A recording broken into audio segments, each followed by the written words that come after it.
जो व्रती होते हैं अपने पति के स्वस्थ और दीर्घायु के लिए और संतान प्राप्ति हेतु यह जो है व्रत किया जाता है। इसलिए जो है यह व्रत कोई असुविधा नहीं है, उस दिन 26 तारीख के दिन करना चाहिए। अगर पिता को प्रसन्न करना है तो आप उनको प्रसन्न करिए और उनको चरण वंदन करिए, उनका जो है अभिवादन करिए, अभिनंदन करिए, उनको प्रणाम करिए, तो उससे आपका सूर्य ग्रह मजबूत हो जाते हैं।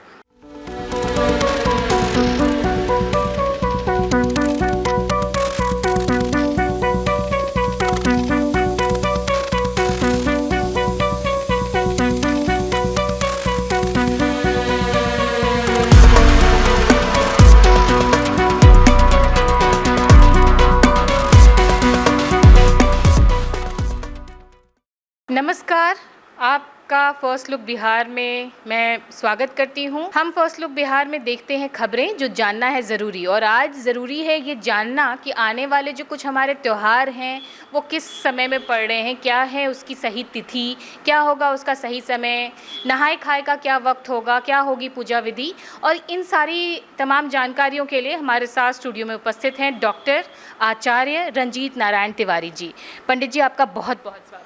धन्यवाद। और फर्स्ट लुक बिहार के दर्शकों को हर हर महादेव, सबको नमस्कार। हर हर महादेव के तो हर हर महादेव के बोल के साथ ये कार्यक्रम और पूरी जानकारी लेने का सिलसिला शुरू करते हैं। और सबसे ज़्यादा जो एक कन्फ्यूज़न होता है जो भी व्रतियाँ होती हैं उनके लिए, कि वो जो तिथि का बड़ा, क्योंकि उसी दिन चौरचन भी काफ़ी बार ऐसा देखा जाता है कि उसकी तिथि भी पड़ जाती है। तो इस साल क्या रहना है, नहाए खाए कब करना है, व्रत कब करना है, और अगर जो व्रतियाँ चौरचन की पूजा करती हैं वो कब करेंगी? देखिए, इस वर्ष जो है किसी तरह का द्वंद्व नहीं है, और 26 अगस्त 2025 को मंगलवार भाद्रपद शुक्ल पक्ष जो तृतीया तिथि होती है उसी दिन जो है हरितालिका व्रत किया जाता है, यानी तीज व्रत किया जाता है। तो इस वर्ष जो है 26 अगस्त को मंगलवार पड़ रहे हैं, तो उसी दिन जो है हरितालिका व्रत होगा और किसी तरह का विवाद नहीं है, और निर्विघ्नतापूर्वक 26 तारीख को मंगलवार के दिन किया जा सकता है।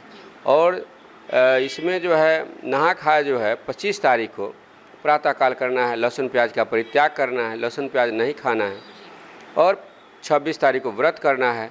और उसी दिन चौकचन भी है, 26 तारीख को ही चौकचन है, चौथ व्रत है, इसलिए कोई विवाद नहीं है इसमें। तो ये जो व्रतियाँ जो तीज कर रही हैं तो उनके पारण का समय फिर क्या होगा और पूजा करने का समय क्या होगा? देखिए, पारण तो जो है जिसका उदय तिथि का होता है उसी का दिन भर मान्य होता है। और दूसरी बात क्या है कि 27 तारीख को जो है पारना होगा, तीज का पारण जो है 27 तारीख को प्रातःकाल जो है।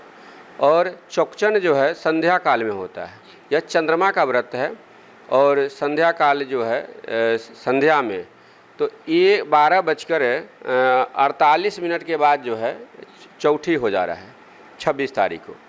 तो संध्या काल में पूर्ण यह चौथ व्रत रहेगा, इसलिए जो है संध्या काल में ही चौकचन का पूजन किया जाएगा और चंद्रमा को अर्घ्य दिया जाएगा और चंद्रमा का व्रत किया जाएगा।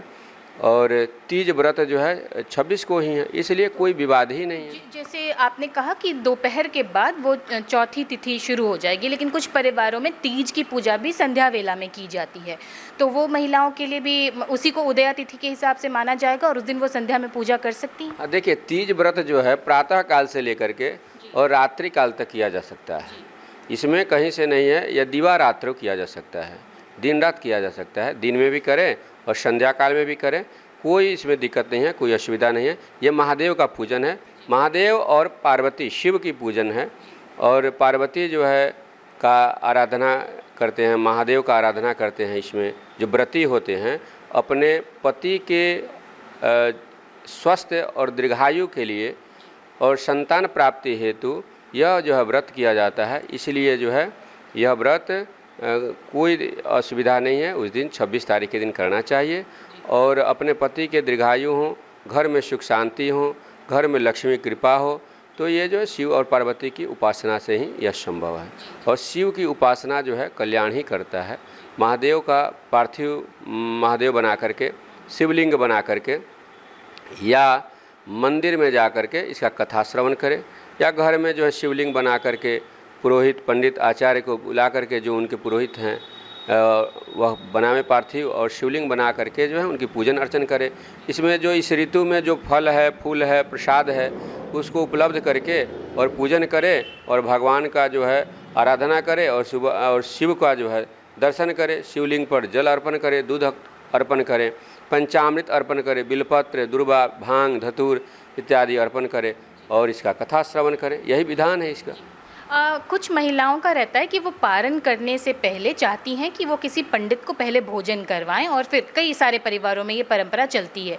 तो ऐसे व्यस्त समय में जब चूँकि ये वीकडेज़ में होता है, सब अपने अपने काम पे जाते हैं, जो पुरोहित हैं वो भी व्यस्त रहते हैं, तो ऐसे में फिर उनको क्या समाधान खोजना चाहिए? देखिए, इसमें समाधान यह है कि भगवान का जो है अर्चन करिए। प्रातःकाल जो आपके बगल में मंदिर है या जो वहाँ का सिद्ध मंदिर है तो वहाँ जाके दर्शन करिए। अगर पंडित पुरोहित मिल जाते हैं तो उनको भोजन कराइए, जिमाइए, अथवा नहीं मिलते हैं तो भगवान शिव को जो है जलार्पण करके आप पारण करिए। भगवान का आराधना करके ही पारण करना चाहिए।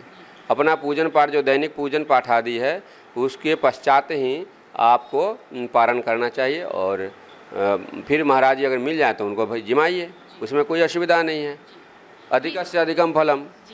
ये तो आपने एक समस्या का हल बता दिया जो भी व्रतियां हैं उनके लिए। और उसके बाद मेरा एक सवाल आता है चौड़चन को लेकर के। उस दिन की चंद्रमा की क्या विशेषता होती है जो हम हाथ में दही का पात्र लेकर के ही दर्शन करते हैं? क्या है इसके पीछे की? देखिए, सूर्य जो है ग्रहों में जो है जैसे 9 ग्रह है ना, तो उसमें जो है सूर्य जो है पिता माने गए हैं। और अगर पिता को प्रसन्न करना है तो आप उनको प्रसन्न करिए और उनको चरण वंदन करिए, उनका जो है अभिवादन करिए, अभिनंदन करिए, उनको प्रणाम करिए, तो उससे आपका सूर्य ग्रह मजबूत हो जाते हैं। और माँ को सम्मान करने से, माँ का आशीर्वाद लेने से चंद्रमा बुष्ट हो जाते हैं, चंद्रमा मजबूत होते हैं। तो चंद्रमा जो है शीतलता का द्योतक है और चंद्रमा जो है शीतलता देते हैं।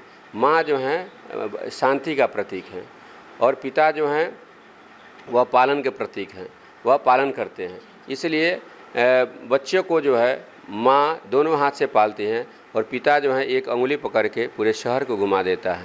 तो सूर्य जो है पिता हैं और चंद्रमा जो है माता हैं।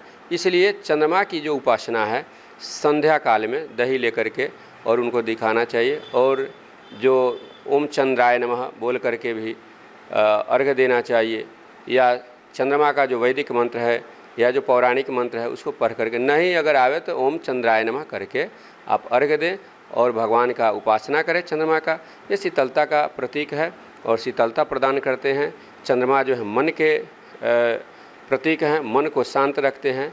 अगर मन को शांत करना है तो चंद्रमा का जो है पूजन यानी शिव की पूजन, शिव चंद्रमा जो है चंद्रमा के मस्तक जटा में है, शिव के जटा में है, मस्तक पर है, इसलिए जो है आप उनकी आराधना करिए और उनके आराधना से। और गणेश जी का भी जो है उस दिन से पूजन होता है चौठी के।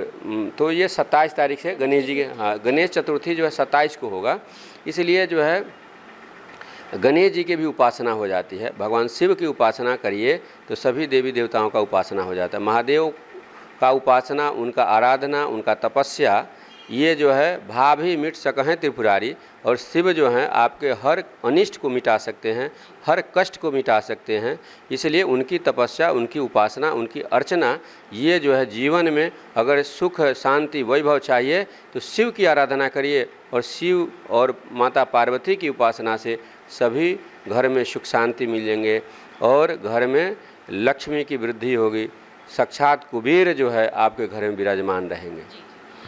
चूँकि आपने गणेश चतुर्थी की बात कर दी है तो मैं ये जानना चाहूँगी, क्योंकि पहले तो ये महाराष्ट्र में कल्चर था, लेकिन अब हम देख रहे हैं कि अब लगभग हर एक राज्य में गणेश की प्रतिमा बिठाकर गणेश चतुर्थी मनाने की प्रथा शुरू हो गई है। अगर कोई नया शुरू करना चाह रहे हैं, गणेश जी की प्रतिमा अपने घर पर रख कर के गणेश चतुर्थी सेलिब्रेट करना चाह रहे हैं, तो वो कब से होगी वो प्रक्रिया और कब तक करना होगा इसको? देखिए, ये जो है गणेश चतुर्थी जो है 27 तारीख को है और 27 से 11 दिन यानी चतुर्दशी तक चलता है। और गणेश की उपासना जो है बुद्धि के लिए, विवेक के लिए किया जाता है। और जो बच्चे जिस बच्चे का बुद्धि मंद है उनकी उपासना के लिए जो है गणेश की उपासना करिए। उनकी जो है बुद्धि तीक्ष्ण हो जाएगी और तेजस्वी हो जाएंगे, ओजस्वी हो जाएंगे, मनस्वी भी होंगे। तो गणेश की उपासना से गणपति की उपासना से जो है घर में आपके हर संकट का निवारण है। गणपति की उपासना से जो है आपके घर के सब विघ्न बाधा का हरण हो सकता है और सुख शांति घर में आ सकती है। इसलिए गणपति की पूजन हर यज्ञ में, हर पूजन में प्रथम गणपति की आराधना किया जाता है। और गणपति की आराधना में बहुत कोई समस्या नहीं है और बहुत भारी जटिल पूजन नहीं है। या एक छोटा मूर्ति रखिए, बड़ा मूर्ति रखिए, ये तो जो है आपका अभी व्यक्ति है कि आप बड़ा 5 फीट का रखिए विग्रह या छोटी सी विग्रह रखिए। तो भगवान ही हैं। भाव में इच्छन्ति देवता, भगवान को भाव से पूजन किया जाता है, आराधना किया जाता है। इसलिए उनकी आराधना जो है, गणपति की आराधना घर में सुख शांति, व्यापार में सुख शांति, व्यापार में सदैव उत्तरोत्तर वृद्धि, व्यापार में निरंतर वृद्धि होती है। इसलिए गणपति की आराधना करनी चाहिए और नित्य करनी चाहिए। एक चौथ को ही नहीं करना चाहिए, नित्य करनी चाहिए, अहर्निश करना चाहिए और प्रतिदिन करना चाहिए। शिव की उपासना प्रतिदिन होनी चाहिए और शिव की उपासना से आपके हर मनोकामना पूर्ण होते हैं। उनका नाम है आशुतोष, महादेव का नाम है आशुतोष। आशुतोष शब्द का अर्थ होता है आशु शीघ्रम तोषयति इति आशुतोषः, जो एक क्षण में प्रसन्न हो जाए, जो एक पल में प्रसन्न हो जाए, उसे आशुतोष कहते हैं। तो हमारे भोले बाबा वैसे हैं कि जो आप एक क्षण में जाइए, एक लोटा जल चढ़ाइए, एक गंगाजल चढ़ाइए, उसमें उनकी भाव देखते हैं। महादेव आपकी भाव के भूखे हैं। आपका जो अभिव्यक्ति यह है कि आप हम भगवान को अर्पण करें, जलार्पण करें।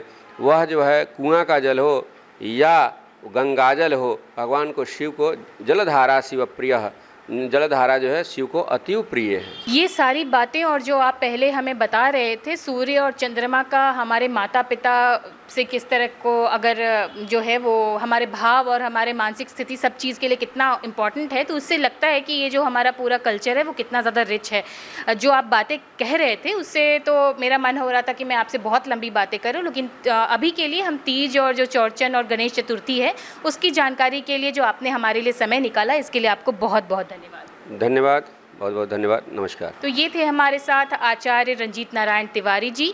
इसी तरह से आगे भी जो भी पूजा या फिर किसी भी तरह के त्यौहार की बात होगी तो हम आपको इनके द्वारा उस पूजा के संबंध में जानकारी देते रहेंगे। अभी के लिए दीजिए इजाज़त। आप देख रहे थे फर्स्ट लुक बिहार। धन्यवाद।